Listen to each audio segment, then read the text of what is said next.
Today we will continue looking at the fourth beatitude, which is, Blessed are those who hunger and thirst for righteousness, for they shall be filled.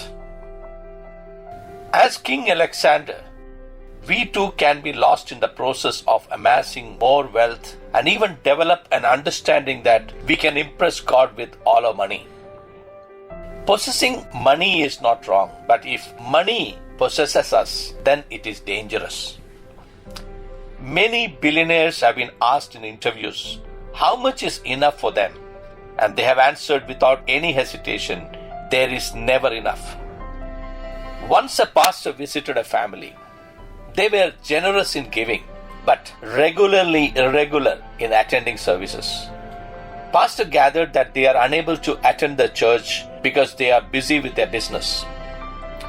This is how the pastor prayed. God, I pray that their business will be down so that they have enough time for spiritual commitments. This might sound to be an awkward prayer, but pastor was actually asking God to help them prioritize their hunger for God instead of business. Do you know what we need most in our life? I believe it is God. Nothing else, nothing less. Psalmist said in Psalm 84, My soul thirsts for God, for the living God. The man who feels that he needs something and does not know that it is God whom he needs will surely wander in a dry and thirsty land, where the heart becomes parched and heart becomes hardened. There are many junk foods which can make you fat, but that cannot make you healthy. It depends upon how you build your physical body. When I was a schoolboy, I had the privilege of working out with renowned wrestlers. Even though I did vigorous exercise, I did not put on too much of weight, but I became stronger physically. Whereas after a few years, I put on more weight without exercise because I ate a lot of food. I believe that the extra weight made me look stronger, whereas in reality, I was much stronger when I did physical exercise. Similarly, you might hear many messages and even attend various special meetings, but that need not make you very healthy. You need to give time to digest what you're hearing from God during those meetings and messages. Once a very successful business entrepreneur, he was interviewed. The interviewer asked him, Which school did you study? The businessman replied, How does it matter which school I studied? What actually should matter is what I studied from the school that I studied. So it is not how many messages you hear in a week, but what you did with what you have heard. Coming to this vital truth of listening, many hear but few listen. Look at the story of Jonah. The word of the Lord came to Jonah. Jonah heard God speaking to him twice. First time, he preferred to conveniently ignore by going to Tarshish when God commanded him to go to Nineveh. He went to the opposite direction. Second time in chapter 3 verse 1, God spoke to him. He obeyed God. He did what God wanted him to do. James chapter 1 verse 22 says, Don't just listen to God's word. You must do what it says. Otherwise, you're only fooling yourselves. For if you listen to the word and don't obey, it is like glancing at your face in a mirror. You see yourself, walk away, and forget what you look like. But if you look carefully into the perfect law that sets you free, and if you do what it says and don't forget what you heard, then God will bless you for doing it. Human beings can be classified into three groups. Number one, they look to shepherd and follow this shepherd wherever this shepherd is asking him to go. The second one, nothing to do with the shepherd. They run their own lives their own way and deliberately walk away from him. These are the pagans and atheists of society. They don't want to hear Jesus' voice. They don't want to follow God. Third one, they like the shepherd. They want to hang out with God, but they don't want to get too close to him. They still want to keep their options open. They want to look for their own grass once in a while. They want to eat a little of this and little of that. Out of these three groups, third group is more at danger today. They like being close to Jesus. just not too much and just not all the time, because they have this loose connection to the shepherd. They are the ones who end up wandering off. I would call this as cross connection network. They are intertwined between two things. One, to please God, and the other, to do what benefits them. They are the ones that ends up getting lost. They are just close enough to the shepherd to feel secure, just far enough not to listen to that voice of God. John chapter 10 verse 27 says, "My sheep hear my voice, and they follow me." They wander off into their own world, and they end up getting hurt and making bad decisions. Those bad decisions cost them pain, cost them heartache. Why? Because they have not chosen to listen to the good shepherd. Jesus said, "Blessed are those who hunger and thirst for righteousness, for they shall be filled." When we hunger, when we thirst for His righteousness, Jesus is directly telling us to listen carefully to Him, because it is the listening part that is going to help you do what God says. But the question is, do you expect to hear God? Or do you go to Him with all your prayer requests and say Amen? Or do you wait for Him to speak to you? If you turn to Psalm chapter 5 verse 3, it says, "Each morning I bring my request to you and wait expectantly." Let me read this verse again. Each morning, every morning, I bring my request to you and wait expectantly. We do the first part very, very effectively and efficiently. We go to God. We lay our request to God. But the question is, do we wait expectantly? When God speaks, do you obey God? For Christians, the issue is not what they do not hear, but the issue is how to obey what God speaks to them. We read Bible to find clauses to disobey God and follow what we want by taking one portion of the Bible that is convenient, that is comfortable to us. During my early Christian days, I wrote all my prayer requests in a diary and maintained God's response to each prayer request. I have misunderstood many of God's messages, but in the process, I learned even from those mistakes how God communicates to us. It was a wonderful experience learning even from those mistakes. You know that a child crawls before walking, and the child falls many times while learning to walk. They cry when they fall down, but they still struggle to get up to give another try. They never give up trying to walk. I don't think anyone can boast that they walked without falling in their life. Similarly, we should be willing to recognize God's voice. Initially, this process could be frustrating because you do not know how to hear Him. You do not know His voice. How does God speak? God speaks to us through supernatural revelation, natural things, or dreams or visions. But the best way that He communicates to His people is through the Word of God. Hearing God is not only exciting, it also keeps us on the right track. The Holy Spirit will help us understand the Bible so that we will know how to apply its wisdom to our lives. Psalm 31 verse 6 says, "I hate those who worship worthless idols."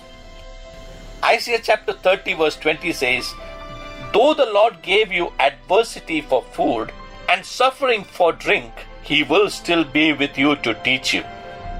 You will see your teacher with your own eyes." Verse 21 says, "Your own ears will hear Him." Not somebody else's ears. Your own ears will hear Him.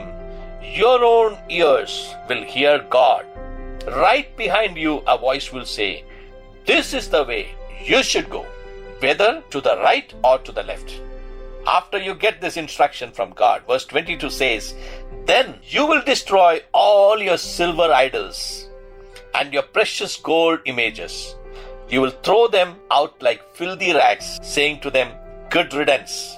Then the Lord will bless you with rain at planting time, there will be wonderful harvests and plenty of pasture land for your livestock.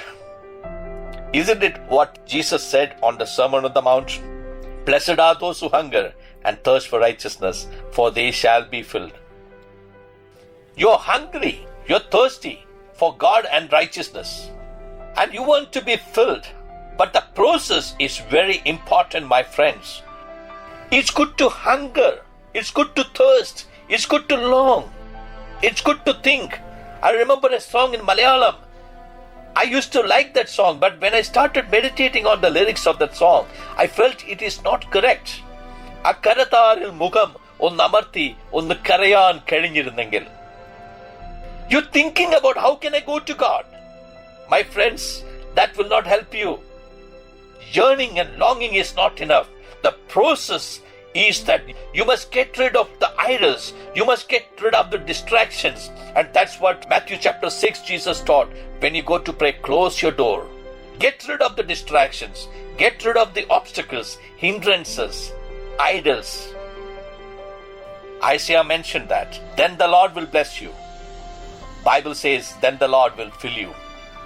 When we are accustomed to this listening of God's voices, the toughest challenge is to fine-tune God's voice from many other voices.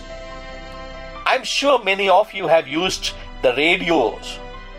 Nowadays we don't have a big issue because when we drive the car, we have the digital radios in our car. But those days when I grew up, we had the analog radios. It was very difficult. Little bit of here, little bit of there can bring you different voices. Digital voices can make crystal clear. You will hear the voice and the program that is being relayed from that station. But if you have an analog radio, you will hear many other voices. We need a digital radio. Our ears should be tuned to the voice of God. We need to learn how to unlisten those many voices in order to listen to that tender voice, yet that more authentic voice of God. Do you want to hear God? The process is leave those worthless idols. Get away from those obstacles. Get away from those obstructions that prevent you from hearing your master's voice. I remember when I grew up, we had this HMV. It was saying his master's voice. But I would tell you that HMV could never give you what your God wanted to speak to you.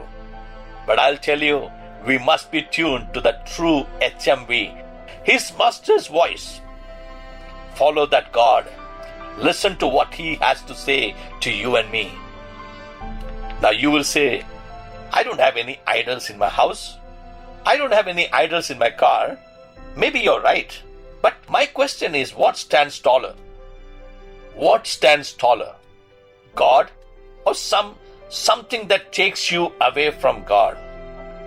How many Christians today can live without their cell phone for some time? Someone forgot to take the cell phone and that person panicked so much. You know that you cannot live without your cell phone for half an hour nowadays. Have you ever noticed the people on the road when they are walking, when they are on the bus, when you see them on the elevator? Have you noticed that? You will feel like they are reading the palm, but actually they are looking at their cell phones, very busy. Some of the Christians are even busy texting messages in the church even. The only way we can have victory is when we hear from God. Victory comes to you when you say no to flesh. You die to self and you do what God said. No matter how you feel about it. No matter what anybody thinks about it. So next time when you have a decision to make, don't try to figure it out from your head. Go somewhere to get still and let the Holy Spirit talk to you. Let your spirit search diligently for God's voice. Commit your ears in prayer. Thousands of young people plan their future. Many are looking for job. Many are looking for better placement. My question to those people are, have you asked God what He wants you to do? what He has planned and purposed for you. What did He create you to be? I accepted an offer of employment after I have heard from the Lord. After 2 days, when I committed to the employer that I am taking up this job, someone approached me and said, there is another job available. That job will provide you double the salary. It was an exciting offer. Who would not like to have double the salary? When I asked the Lord, God told me, do you think I will confuse you? God said, am I human to change my mind? Will I contradict my statement? Why are you lingering on two thoughts? Did I tell you 2 days before to take up this job? If I have told you, go forward, do not waver. You know something, because I decided to honor that God who spoke to me, I was blessed while the organization also was blessed during my tenure of 20 years in that company. My dear brothers and my dear sisters, you have the potential. It does not matter how old you are. There is still more God has for you. God has created you to bring Him glory. But how do you accomplish that? By being what He made you to be, not by being what you want to be. By fulfilling God's purposes, He wants you to sit with Him and learn from Him. God has not only created you with gifts and talents, but also has created you with the desires. He desires to have fellowship with you. He desires to have the spiritual intimacy with you. You might be thinking that I've gone off track from the topic. Is it connected to blessed are those who hunger and thirst for righteousness? Yeah, it's connected, my friends. Jesus said, blessed are those who hunger and thirst for righteousness. They shall be filled. Why do you hunger for God? I would say to do what He wants you to do. Once you long to do what He wants you to do, He will fill you with satisfaction. He will fill you with joy, and He will fill you with contentment. You know, Apostle Paul mentioned in Philippians chapter 4 verse 13, I can do all things through Christ who strengthens me. He wrote that while he was in prison. But one verse before he mentioned, For I have learned in whatever state I am to be content. I know how to be abased, and I know how to abound. Everywhere and in all things I have learned both to be full and to be hungry, both to abound and to suffer need. And he went on to say, I can do all things through Christ who strengthens me. Paul was a person who always was connected with God. From the day he met Jesus on the way to Damascus, Jesus told, go to the city and I will show you and I will tell you what to do.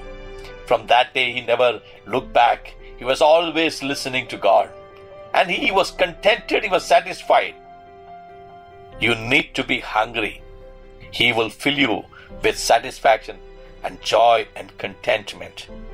Otherwise, you'll be hungry for just information from God's word, and you will not be hungry for the transformation from His presence. Are you able to understand what I'm driving to? I am taking you to an advanced version of this verse. Your hunger must turn you to a transformed person. Your hunger must transform you completely. You don't remain the same person for years and years and years. You don't remain the same gossiper and slanderer and jealous person of everything in this life, and you go to church and worship the Lord. There has to be transformation in your life, and when you look for the revelation from God's word, you become a transformer as you remain in His presence.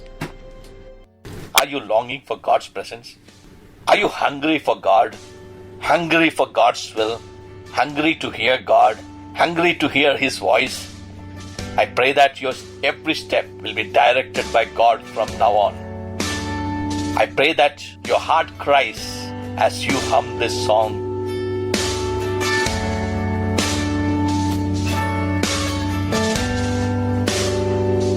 I need you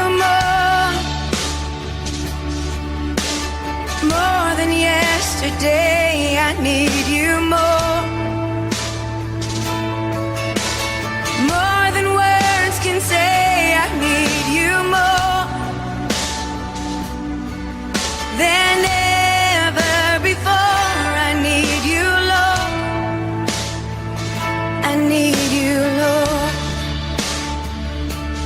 more than the air I breathe, more than the song I sing, more than the next heartbeat,